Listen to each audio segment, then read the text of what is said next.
Welcome everybody to the Star Sports and Toaster Racecourse Events and Leisure Greyhound Derby at 2021. We're up to the quarter-final stage, joined by the Kennedy brothers. Gentlemen, last Saturday wasn't the easiest, was it? Who wants to give me a wise view on exactly what we saw last week? Go on, Ryan. Cheers, Joe. Tough night Saturday again from a punting perspective. But if you do look across the results, a lot of the good dogs still managed to qualify. I think there was only really Roxham Shake who ran an absolute stormer in behind in fourth. He completely missed it. I'd say that's really one of probably two or three big guns that got knocked out. So even though it was fairly challenging picking winners, I think me and Joe got 3 last week out of the 8. I think a lot of the good dogs are still qualified, which has led to a really, really exciting and hot quarter-final night on Saturday. Yeah, I guess we probably sort of talking generalities there. Let's crack into them individually. Joe, the first heat, what did you make of it? Yeah, it was all about the inside trio. You say obviously Kalara Line finished third and Frankie's Jet was third in the betting, but yeah, sign at ace. It was a matter of whether he could break and clear new in session again, and that's exactly what he done. You know, this dog's in the best form of his career so far, and Kevin always said he would be a summer dog, and come the summertime, you know, we'd see the best of sign at ace, and he's going in with a live chance. He's the UK's probably leading hope with Bocco's belly at the minute, and he's absolutely faultless. He's done nothing wrong so far. You know, to hold new in session. I thought ran well in behind. You know, he didn't manage to lead, so I thought he ran well in behind. And obviously, Kalara Line picking up in third. But yeah, it was a cracking race to start the night. I was on new in session. I thought the price was too big, and he ran okay. But look, take nothing away from sign at ace. This dog's flying at the minute. Very much. And Ryan, second heat. What did you make of that one?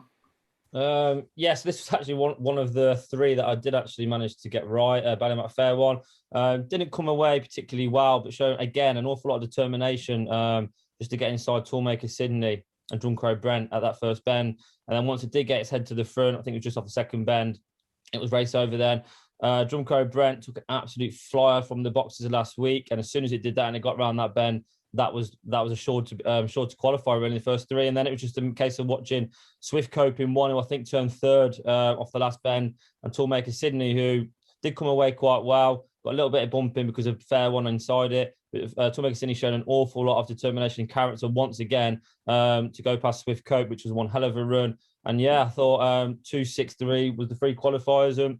I think it'd be really, really hard at the moment to knock Toolmaker Sydney out after that run, because again I think it can lead on its day, but it also showed an awful lot of determination last week to pick up Swift Cope for that final qualifying spot.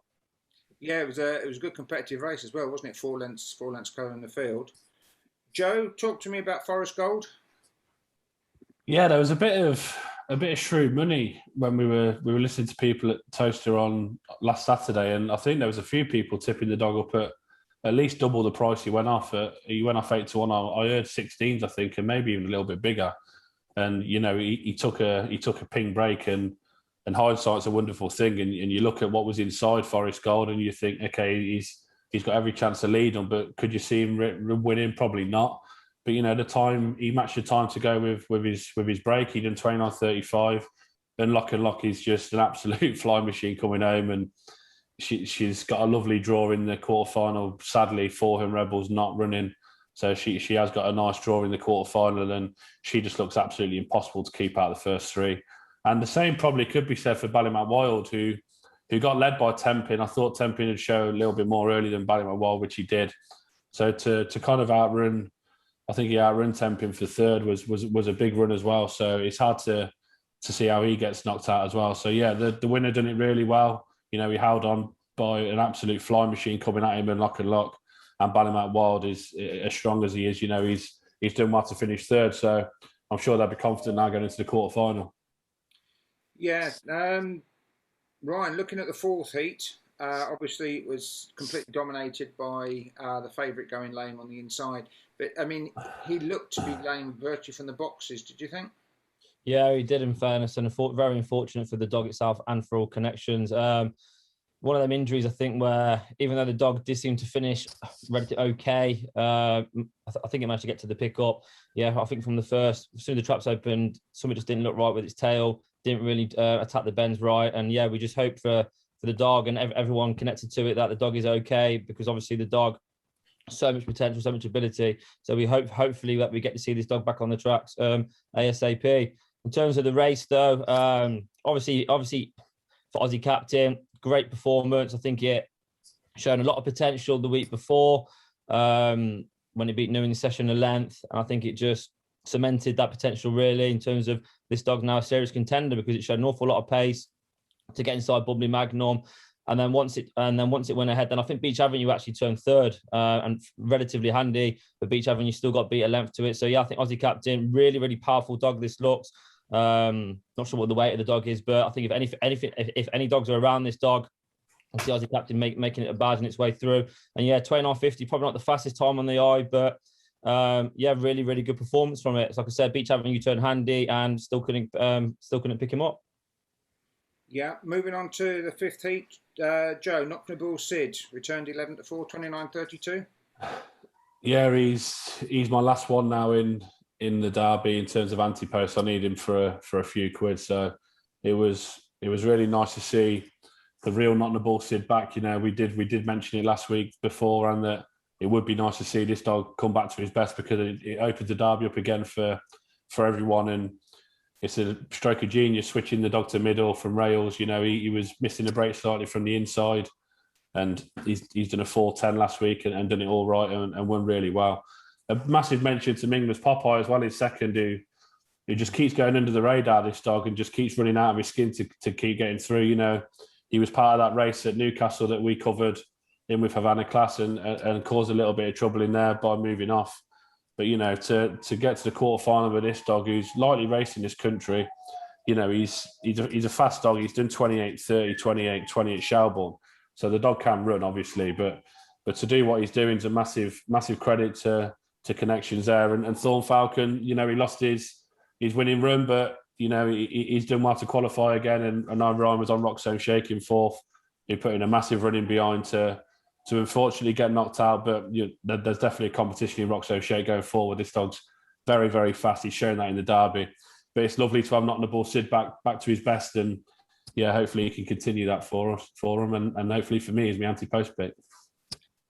Excellent. And Ryan, looking at Heat 6, it's nice to see Peter Cronin get a winner. It always supports the derby. Very good winner of Heat 6.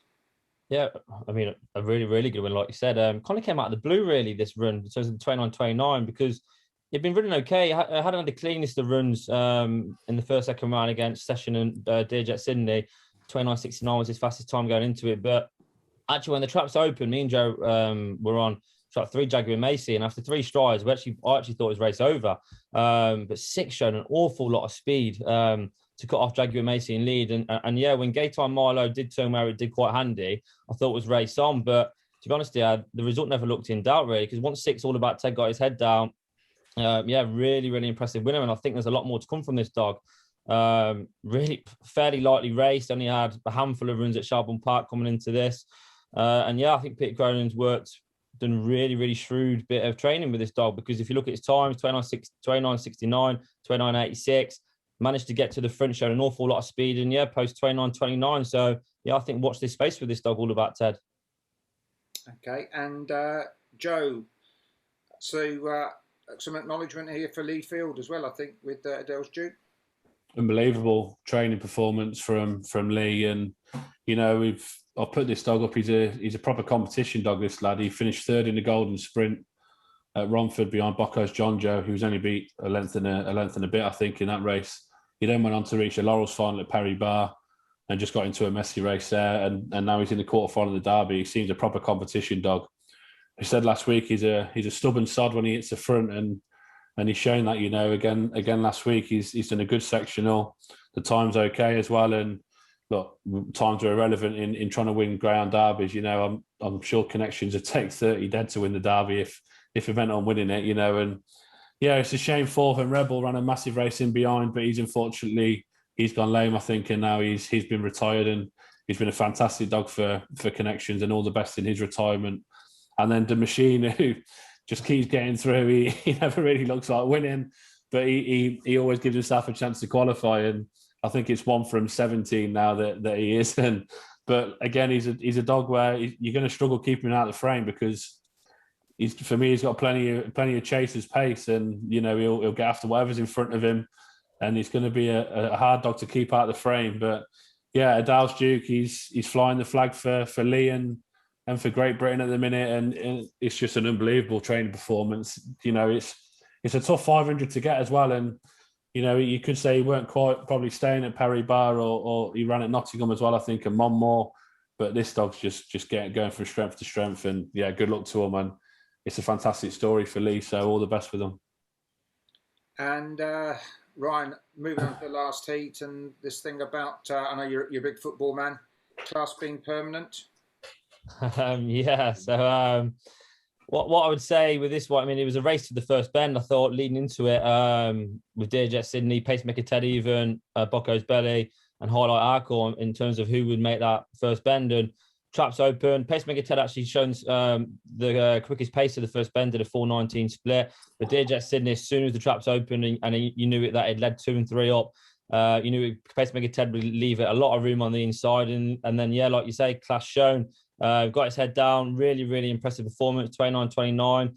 There were a few grumblings, I'd say, from certain people regarding trap 1 at Toaster. But then when you look at what Dearjet Sydney did on a Saturday night, it's hard to really make a case of saying that you don't want to be in trap 1. Like we said, Pacemaker Ted, I mentioned last week, the dog just seems to be just loving running at the moment. Showing really good early and just keeps looking after itself for that first bend. Keeps a really nice wide course. But because of the pace it's got, especially to the third bend, it keeps turning in a nice position. And for the final qualifying spot, I'm going to say Bocco's Belly was extremely impressive last week. This dog would probably be one of my strongest fancies now going forward for the Derby. He completely missed it, 4:36 split, shows that. I think he went into the first bend in 5th position, but it's got his head down and shown an awful lot of determination to go past Queen Dolly, Soul Warrior, and obviously Highlight Arkle, and only getting beaten net by Pacemaker Ted. So, yeah, I think really good winner in 1. Pacemaker Ted, I'm delighted for connections and for the dog to pick up the second qualifying spot. And, yeah, Bocco's Belly, unbelievable run last week. So, yeah, 3 really good qualifiers. Yeah, interesting. I'm just going to go back to this sort of trap 1 theory. I have an uncle who went to a casino and saw 14 consecutive reds on the roulette table. And, you wouldn't think that was possible. And sometimes we can get these runs of figures. Maybe there's something to it, maybe there isn't. But you're looking at the runs of figures for trap 1. I think there were only 2 of the trap 1s qualified on Saturday. But again, you're looking at the first heat was an 8-1 chance. Second heat, an 8-1 chance. Third heat, 10 pin. 3-1 chance, but literally on times, failed to qualify by 3/4 of a length, on times was one of the fastest 24 through. The same thing for Roxhome Shake, another from trap 1, just narrowly beaten, and again did the time. Native Maestro went lame. Jono You Go, I think, went lame. I'm not certain on that. Yeah. Dearjet Sydney won, and Queen Beyonce was an 11-2 chance. So it's not as though you're looking at a string of, or the shortest price ones that were either unlucky or went lame. So it wasn't as though, ones weren't performing at all. I don't know, maybe we just have a longer series and a sequence just to see exactly whether there's anything to this theory or not. I know Kevin was quite irritated by some of the criticism, saying, it's a set of solid traps. And previously we've spoken about, are we dealing with when the box is open, that one's at a disadvantage? But nobody notices until the Derby, do they? Certainly not in graded races. It's ground racing. If everything was that straightforward in ground racing, that there wouldn't be any bookmakers for one, because we'd all be cleaning up. So it is what it is. Nothing's a certainty, and dogs will qualify. And Dearjet Sydney showing his class from 1, and Native Maestro, who I think every man and his dog at the track was on, and anyone I spoke to wanted to be on Native Maestro. He went lame, unfortunately, and Jono You Go went lame as well, and Roxhome Shake put in a massive run not to qualify. So yeah, we could have been talking about something completely different if these dogs managed to get through and stayed sound. But look, that's ground racing. That's why we love it, because we don't know what to expect. So yeah, we need to back Kevin, and the sport needs Kevin to be successful for us to survive. So yeah, let's get behind him and not forget about it, because obviously people have an issue with it, and it's probably something that maybe needs to be addressed in time if the stats do show up that there's an issue there. But for now, let's get on with it and let's keep the show on the road, as they say, and keep the derby going. I think if you look back at the old Toaster, the understanding was that, and to be fair, me and Joe probably could understand it. You didn't want to be out in 5 or 6, especially if you're a slow way wide runner. So then, since the new, obviously the track's reopened and he's implemented these new traps, Pacemaker Ted out of trap 6, blasted out. Adal's Duke out in 6, blasted out. All About Ted out in 6, blasted out. I mean, I could go through the whole races, but if anything, these traps have actually made it fairer for the outside dogs. And look, trap 1, I think it's still a bit too soon for that. But to be honest here, if there's a slight, possibly even the slightest of chance that trap 1 might be at a minimal disadvantage, I'd say everyone would take that, as opposed to the old traps and the old track where really, if you want it, nobody wanted to be in 5 and 6. So like I said, I think the track is far better and the traps are far better now than they were 2-3 years ago. 7 out of 8 trap 6s got through on Saturday. So, you know, a track that doesn't suit wide runners, as people have said, etc. And 7 out of 8 trap 6s have got through and won and finished 2nd and 3rd. So, yeah, for me, it seems like a level playing field. I'll probably get slaughtered for that, for coming out with that. But, you know, there's 24 very good dogs in there. We've lost a couple, but the best dogs are getting through. For me, you know, out of the 24 dogs, you've probably got 20, I'd say, of the best dogs. So, you know, it's a massive percentage of quality in the last 24. So, yeah, let's bring it on. Do you think Pat Buckley would take trap 1 in the final now with Deerjet Sydney? You'd snap your hand off. Of course it would, yeah. Gentlemen, let's move on to the quarterfinals. I'll have a little look at the plate immediately afterwards. But who would like to kick off with the first quarterfinal? Joe, you can do the honours, please. Thank you very much. Yeah, Deerjet Sydney. Sorry, in trap 3, he looks well housed here to take the first quarterfinal. You know, he's drawn in between Toolmaker Sydney and Cold as Ice, who he should lead. And I'd fancy him if he managed to turn with Forest Gold, who could set the pace on the inside from trap 1. If he comes away, then I'd fancy Deerjet Sydney to turn no worse than second here. He can stay inside Pacemaker Ted going around the corner, and then he can show his pace down the far side to get in front of Forest Gold and take the first quarterfinal. Going back, Pacemaker Ted ran well behind Deerjet Sydney last week, and he ought to get first run on Cold as Ice and Drunko Brent in 6. And I'd fancy if he does that, he can qualify. And then I'd make Toolmaker Sydney 3rd in. I'd fancy Forest Gold. If he gets past early enough, Forest Gold, then he may struggle from there. He'll need to try and hold on as long as he can, because Toolmaker Sydney, Cold as Ice, even Drunko Brent to a degree will be coming back at Forest Gold. So I think Deerjet Sydney looks a decent thing. Obviously, the price reflects that. It's 4-7. I saw best. And then I fancy Pacemaker Ted, if he can lead 4 and 6, which he ought to. And then Toolmaker Sydney to finish 3rd. So it'd be 3 over 5 and 2 for me in the first heat. Yeah, Ryan, just looking at the heat. I mean, you've got 2 wides, 1 middle. You've got front-running dogs. You've got staying dogs, 4 and 6. Has everything to constitute a decent race, doesn't it? I think from a neutral, it's a perfect race. Like you say, it's got really good makeup to be an exciting race. I'm going to tip up 3, Deerjet Sydney, but at 4-7, honestly, I would not touch it at that price, and simply because it's going to have to do it absolutely spot on from the boxes, because I think 1, Forest Gold, if you watch its run on the 12th of June when it was in trap 1, second to Bandicoot Sammy, traps opened, came off the rails straight away. Toolmaker Sydney, even when it's in trap 2, comes off the rails out of trap 2. And then not without early pace, Forest Gold, Toolmaker Sydney. So I'm going to go with trap 3 just because I think it is the fastest dog in the race. But at those prices, I would not be touching it, because I think if it does it half a length wrong at the boxes, I think it's going to have a very bumpy ride to that first bend. I think Pacemaker Ted does have an unbelievable draw. Drunko Brent showing a lot of early pace out the traps last week, but being on the outside of Pacemaker Ted, I cannot see Drunko Brent leading 5. and with Cold as Ice on the inside and potential bunching in 1, 2, and 3, I can see Pacemaker Ted getting his head down in front around the first 2 bends, and I think it will qualify. I read the race. I thought Dearjet Sydney come out level. I think it would just show enough speed to make that first bend behind Pacemaker Ted.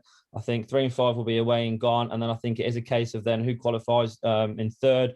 Cold as Ice is running really well. Again, I think that the bright future for this dog is over 6 bends, as we all seen at Newcastle. I went with Toolmaker Sydney, just about to get around that first bend, possibly behind Forest Gold. But then I thought he'd show enough speed and ability, like it has done over the last 3 races, to pick up Forest Gold. And yeah, I've seen Dearjet Sydney beating Pacemaker Ted and a fast finishing Toolmaker Sydney, but a really, really good racing prospect. Excellent. Do you want to move us on to the second heat?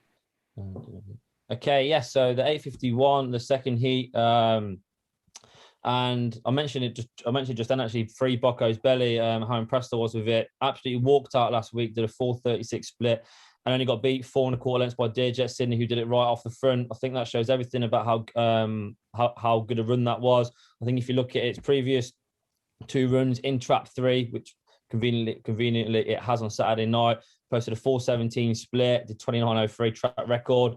Week before that, led all the way against Troy Firebird, and I think it's got a really, really nice draw again.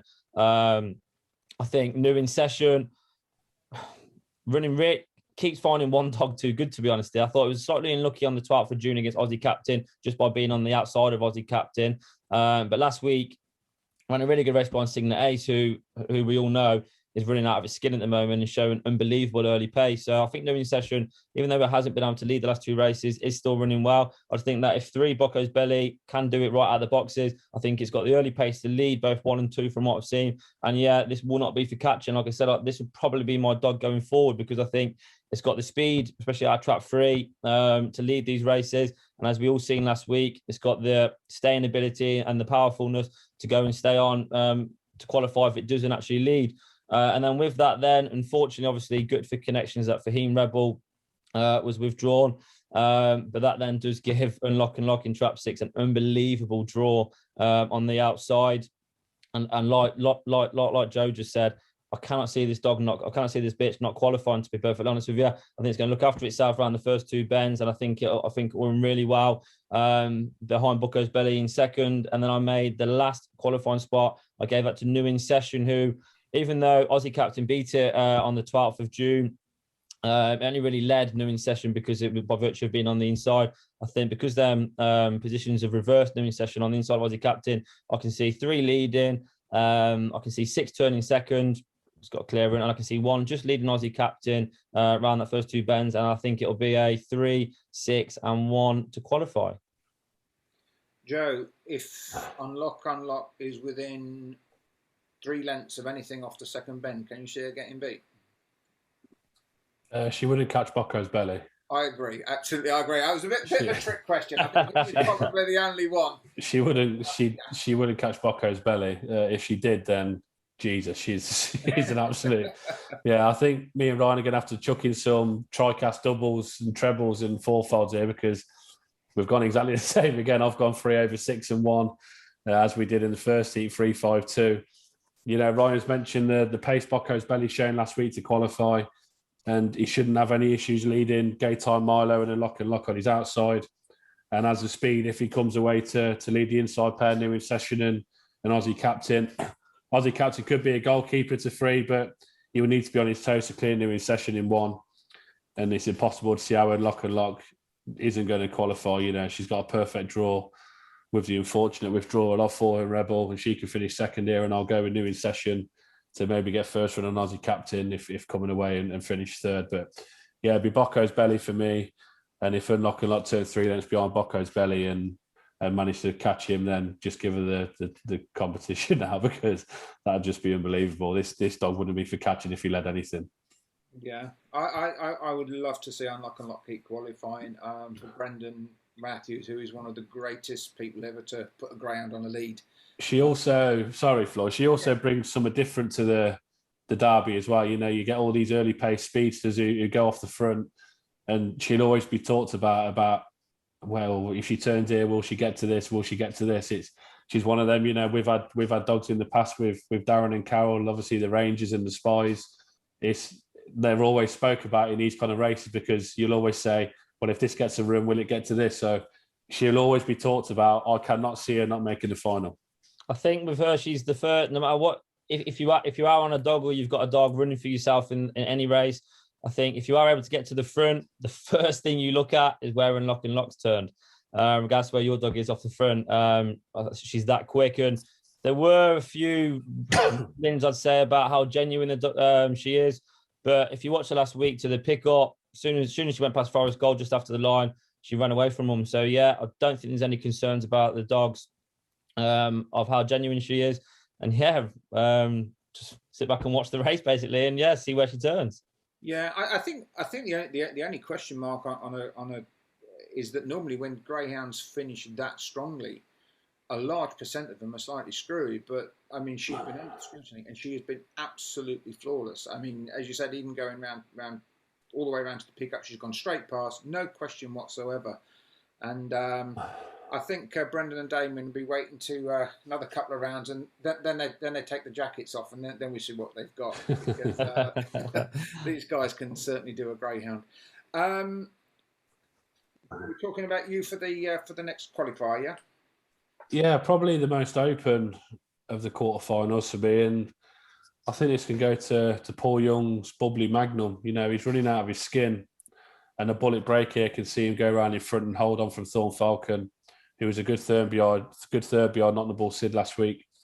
3 Mingler's Popeye could be an issue to 4, but I still fancy 4 to lead if they come away level. And he just stayed this dog, to be fair. You know, he's been beating some decent dogs at Toaster and at Monmore, etc. beforehand. And, you know, this dog just stay fairly well. You know, he didn't manage to lead last week and still qualified comfortable enough. So, yeah, it'd be Bubbly Magnum for me. 5 to 1, I thought was a fairly decent price. I had him more of probably about a 7-2 shot, to be honest. So, yeah, Bubbly Magnum. And then I'll go for Thorn Falcon to finish second and Ballymac Fair One to finish third. I think he can get first one on Kalara Lion in 2 and All About Ted. Obviously, All About Ted will need to be lively to clear Bubbly Magnum and Thorn Falcon. He may struggle doing that if Bubbly Magnum is showing how he can come away. You know, he can be very trappy, this dog. And the Thorn Falcon shown decent early last week, but was just led by an aeroplane and Not in the Ball Sid who done it right. So yeah, before over 6 and 1 for me. Kalara Lion is just an unbelievable competition dog. I just think he comes to the end of his tether in the competition, and Mingler's Popeye's done awesomely well to get to the quarterfinal. But yeah, I'll go for 4 over 6 and 1. I thought 5 to 1 was a decent price. Wonderful. Ryan, I don't suppose you're one of those that was on anti-post on Ballymac Fair One, are you? Unfortunately, I wasn't. No. I think after I watched the first race, I think I did tip it up to run a really good race. Second, I think it came in the first round. Actually, no, it ran a really good race. And then it beat Native Maestro in the second round. And I think I did say then, watch the dog basically because June 19 really lightly raced, and yeah, the dog just got better and better. To be perfectly honest with you. In terms of Saturday night, me and Joe are agreeing on a 5 to 1 shot, Bubbly Magnum. I think that it ran really well last week, be honestly, captain, considering it didn't come away particularly well. Turned second to it. I think Beach Avenue turned very handy behind Bubbly Magnum, and Beach Avenue only got to Magnum just before the line, beating it a length into second place. I think that Bubbly Magnum with a better break, which is what we've seen the 2 races prior to that, I think will lead this race. I think Ballymac Fair One will be edging off them rails ever so slightly, with Kalara Lion, from what I've seen, moving in slightly. So I think Bubbly Magnum can get off the front. I worry about Thorn Falcon in this race because even though it did a 4:15 split last week, 29:55, I thought it just looked a little bit one pace, if I'm being perfectly honest with you, which probably sounds quite an outrageous thing, but I'm basing that the level now of being in the Derby quarterfinal. And I thought that it had every chance to go past Mingler's Popeye last week, and Mingler's Popeye beat it fair and square for second. And I can't see Thorn Falcon, if 5 comes away like it did last week, and we've all said that we think 5 is going to keep improving. I can't see 6 leading 5 up. So I read the race where I thought Bubbly Magnum would be away and gone. Based on its run last week, there's nothing in this race that will catch it, if I'm being honest with you. Once Bubbly Magnum hits the front, I think 5 to 1 does represent really good price.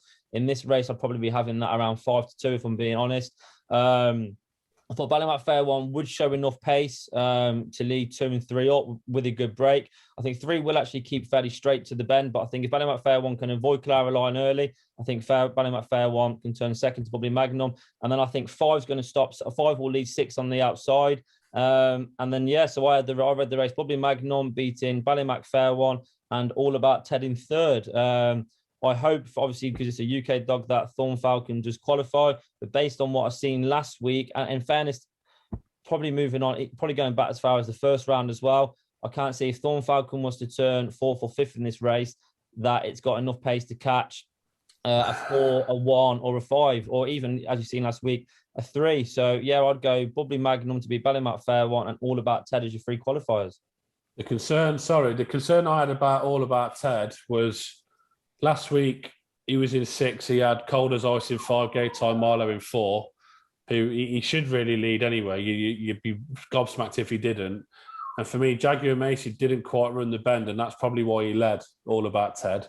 I think Thorn Falcon's got decent enough early. I think Thorn Falcon's got more early than All About Ted. And obviously Bubbly Magnum, if he comes away, I just couldn't see how All About Ted got a run in this race, but that's why it's all about opinions, and you've killed our trios now, so thanks for that. Last heat? Really interesting race. I think there's going to be 2 races taking place within this. Well, I think the first one will be who leads at the first bend between Signer Ace, Nottingham Bull Sid and Adal's Duke, and then what turns handier and stays the best out of Ballymac Wild, The Machine and Beach Avenue out in 6. And based on what I've seen in the second round, actually, with Nottingham Bull Sid behind Frankie's Jet, and when it was obviously running rails, got moved last week to trap 4, and I think we all seen how good this dog is. Fantastic training piece of business there from Pat Butley.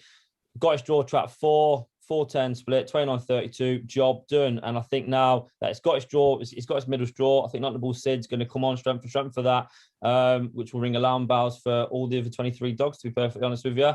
So I thought Nottingham Bull Sid, perfect draw in 4. I thought that would get out and lead. Signer Ace, who has probably been showing the most, traps the first bend pace. It does not want to be in trap 1 based on what I've seen. I've gone through its last 3 races at Toaster. I've gone through the replays. His record from trap 1 in terms of coming away and winning races isn't the best. I do think that being in trap 3 is going to move in slightly. It's going to move off slightly from the rails. With that, then I think it will have enough pace to clear Ballymac Wild and The Machine, but I don't think it's going to have enough pace to come out of the traps, move off slightly, and show enough speed to leave Nottingham Bull Sid.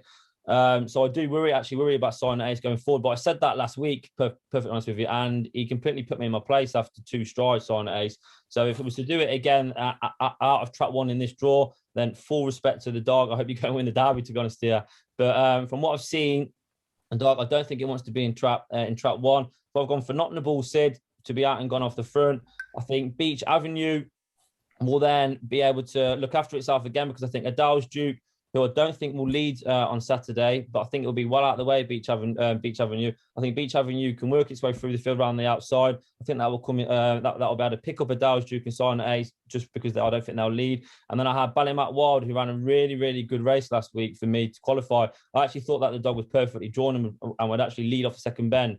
Completely walked out, 4:36 sectional does that, but shown an awful lot of pace to only get beat 11 3/4 by Forest Gold and Unlock and Lock, who actually led it last week. So I read the race where 4 Nottingham Bull Sid would lead 1 and 5. And then I thought 6 would run through for second. And I thought Ballymac Wild, who may have to look after itself in the early stages, I thought that showed enough pace to pick up the 3rd qualifying spot. So 4, 6 and 2 for me. Joe? Yeah, sit back and enjoy. You know, if this was a final, you'd be raving about this. This is a cracking race to finish the quarterfinals. And I'll go with Nottingham Bull Sid. That return to form kind of gives me a little bit of confidence now with this dog. And, he's in the same box he was last week. He did a 4:10. I think it's the 2nd quickest section of the derby so far. I think Signer Ace has got the quickest 4:09. But obviously in trap 1, Ryan said he'll be edging off, which I completely agree with. And I've actually gone 4-2-6 for this race. So Nottingham Bull Sid, Ballymac Wild and Beach Avenue. He's the right side of Adal's Duke. If I would worry if Sid was in 5, Adal's Duke was in 4. I'd be a little bit more cautious. But I think he is the right side of a Dow's Duke to lead a Dow's Duke. And then again, it's a matter of what turns where in behind to see if they can get after it. You know, Silent Ace, I can't see him leading from track one. I fancy Nottingham Sid to lead, so I thought Silent Ace's run would probably be run there. When I've watched this dog, when he's been led, he's kind of struggled for me over 480 when I've watched him. So the stiff 500 here would be a struggle if he got led. So yeah, it'd be Nottingham Sid over Ballymount Wild, who ran a massive race in behind, who I think will lead the machine anyway. He's got more pace than the machine. So if he manages to work his way around the bend, he can run on for second. And then Beach Avenue, who does look like he might be detached early on, but he can get up late on to qualify in third. So yeah, Nottingham Sid to hopefully keep the anti-post bet going. Ballymount Wild in second, trap 2, and Beach Avenue to fly home late for third. And unfortunately, I can see a Dow's Duke, the machine, and Silent Ace going out here. But it's a fantastic race. You know, you could easily go through the weekend and not have a bet here because the racing is just top quality now. And we said last week that the dream starts to come alive if you manage to get through. And there's 23 dogs now, I suppose. Obviously, 400 Rebels out that will be dreaming now of making that final. So all the best of connections, and hopefully we get 4 safe and sound races and letting the best dogs qualify. Definitely so. So, gentlemen, moving on to the Derby Plate, 4 heats. I've asked for some very brief thoughts on each. Joe, do you fancy kicking off with the first one? Yeah, I thought Shadow Milo 5-1 looked a decent price here. You know, well drawn with Duke de Janeiro in 3, moving in from there, and I'd have Diamond Lisa edging off from 1. So Bombardier could be in a bit of bother here. In trap 2. So I thought 4 should lead comfortably if he comes away, and then I'd go for Magical Silas to finish second, and Chance Prince in 6, who should lead 5. And if things get messy in between 1, 2, and 3, I'd have the outside trio to take advantage. So yeah, Shallow Milo at a fairly decent price, 5-1 for me in the first heat. Okay, Ryan, first heat. Yeah, I can see where Joe's coming from with Shallow Milo. I've actually gone for a really big price at 8-1, trap 6, Chance Prince. I think it's been unfortunately it's been chucked in really hard races so far. If you look at his form, even on the first page of the card, 2 lengths Priceless Jet third, 3 3/4 Storm Falcon second, and then 3 1/4 lengths Ballymount Fair One, which was an incredibly hard race last week. Drumcrow Brent, Toolmaker Sydney, Swiftcoat, Ballymount Ariel, who actually ran past last week. And I think that this just represents a really big drop in class for Chance Prince on the outside. I think. What Joe said, 4 has got a nice run, but I think 6 can actually turn fairly handy because I think it will lead Magical Silas. And I think 6 would have the pace to go past 4. I read the race with the 3 qualifiers. I thought 4 may lead. If it doesn't, I think 6 will take advantage on the outside. I think that will win the race. And then I thought there's going to be a fair bit of barging on the inside. I thought Bombardier might have enough ability just to see itself get through then in second. And then I thought because of the trouble inside, I thought Magical Silas we're about to pick up Shallow Milo for that 3rd qualifying spot. So yeah, I read it as a 6-2-5, and I think I will be having a little bit of the 8-1 on Chance Prince. Excellent. Second heat. Second heat, I've gone for again another really big price, 8-1, for Droopy Status, and just the reason behind it, obviously, if you look at his form, it's got beat 4.5 lengths by Newin Jacko in a trial on the 27th of May. That was actually the dog's first 4-bend run since the 24th in April when it ran at Shelbourne Park. And I think since then, in the first round, it came up against Ballymount Wild, Roxham Shake, actually led the race, 4:23 split. I think the better quality dogs were able to get inside it, but it still only got beat 4.25 lengths in that race, which was probably the hardest heat in the first round. Since then, it's gone to Hove, did a 367 split, posted 29.41 over the 500 meter trip, which is a really good time. I just think that if I look at the dogs inside 1, 2, and 3, I think 4 Droopy Status has got enough early pace to lead this race, and I think it's an improving dog. And I don't think it'll be catching. With the rest then, I thought Newin Jacko 5 has been running well, actually, finding all sorts of trouble. I thought that this represents a slight drop in class. I think that it can run on for second place. And then I made the 3rd qualifying spot, Bubbly Bollinger, who I think may go to the first bend, a couple of lengths behind. But we all know it stays. Look, it runs at Monmore and Romford prior to that. I think that can take up the 3rd qualifying spot. So yeah, I'll go Droopy Status at 8-1. I'm going to have a little bet on that, and then 5 and 2 to qualify for the first 3 spots. Joe, I'm betting you're going different. Yeah, I thought it was a really winnable race for New and Jacko. You know, he flew around Hove in a trial last week, 29.11 over the 500 metres is really going some, to be fair to the dog. And any kind of break here, I thought he could lead all the way. Bubbly Bollinger ran no race at all in the first round of the Derby, but he can take second here. And I'll go with Santro Duke, who probably doesn't really run the track that well. You know, he looks more suited to a Nottingham, a massive galloping track. You know, 29.75 Nottingham kind of says that, and 29.45 before the going was put on is a monster run. And he didn't get things his own way in the first round of the Derby. So yeah, I'd go 5. Nui Jack I thought was a good bet over Bubbly Bollinger and Santro Duke for third. So 5, 2 and 6 for me. Okay. And third heat.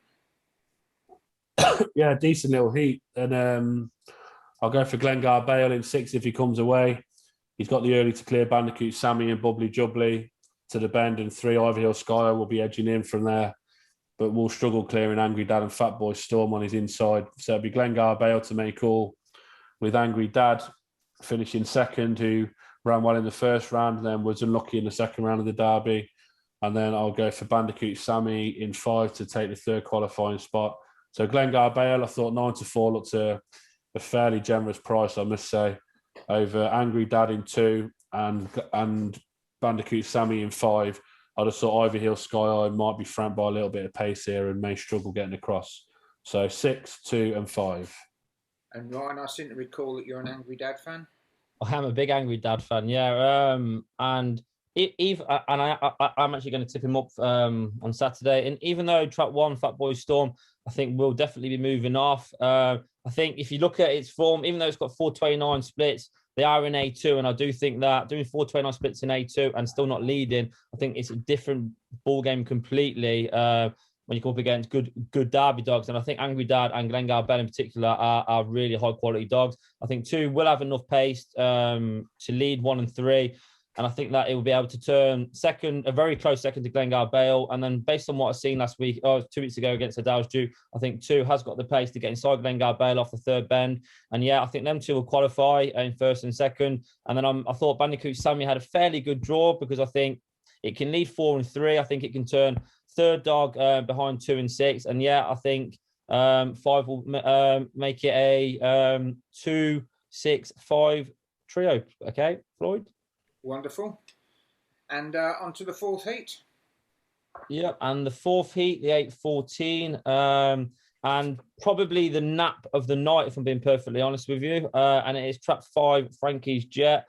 I've seen 15 to 8, 2 to 1 for this, which I think is a really, really good price. I don't think there's an awful lot of early in the race. If you look at 1 Swift Coat, 2 Angry Tornado, 3, 4 and 6, and I think 5 completely missed it last week, being perfectly honest with you. Was in a really quick race though. I think there's no sign of ace in this race. I think if it can reproduce the start that it did in the second and first round of the Derby, I think that it'll be in way and gone. 29.23 best time, will not be for catching. And then I thought 6 is a really interesting runner because I think this dog's got a lot of pace, but it's probably the most clumsiest dog that was in the Derby, if I'm being honest. It completely walks out. It finds trouble at the first bend. It shows pace down the back. It finds trouble at the third bend, and then it runs on. I think if 6 could just avoid half the trouble it seems to find, I think that will show enough pace in this race to qualify behind Frankie's Jet. And then I made Swift Cope, who I was gutted for connections last week when it looked like it was going to qualify, but just got picked up before the line by Toolmaker Sydney. I think Swift Cope will have enough all-round pace to finish in the third qualifying spot, and I would love to see that dog make the final of the plate. But yeah, Frankie's Jet for me, good price. Bora Norris, I think a really, really talented dog, loads of ability, very clumsy, and Swift Cope. Yeah, they're my 3 qualifiers. Okay. Yeah, I remember Bull Run Norris. I think in the novice stake, I think it was Kilkenny, and he looks sensational. And he hasn't really worked for him so far, but we know he's got ability. So either Kilkenny or Enniscorthy, I think it was Kilkenny. It was Kilkenny, yeah. It was, yeah. Real machine around there. Joe, last heat of the plate. Just let people know, we have done these separately, by the way, me and Ryan. Like we haven't gone through these together because this is my nap of the night as well, Frankie's Jet. I thought he looked a good thing, and I thought 15 to 8 looked huge in a race where he should really lead. And if he led, there's no Ballymac Kingdom in this to to turn behind him and get after him. So, yeah, Frankie's Jet, I thought, would lead off the front. He's surrounded by dogs that he should lead comfortably. And I went for Swiftcoat to finish second and Bora and Norris to finish third. So we've got the same three again, just in a different order with second and third. I thought Swiftcoat could get first run on Angry Tornado, Fat Boy's Fury to the corner and Hope's Doggy. And I thought he could turn second to Frankie's Jet, but he wouldn't be catching him. And as Ryan's mentioned about Bora and Norris, this dog can run. He just needs to miss the trouble or miss his own trouble, I suppose. He gets himself in that kind of bother and he can finish third. So it'll be Frankie's Jet, nap of the night, can go on and win and, yeah, get us off to a nice start before the Derby quarterfinals start. And then Swiftcoat to finish second and Bora and Norris in third. So 5, 1 and 6 for me and Al Napo in trap 5. Go and fill your boots.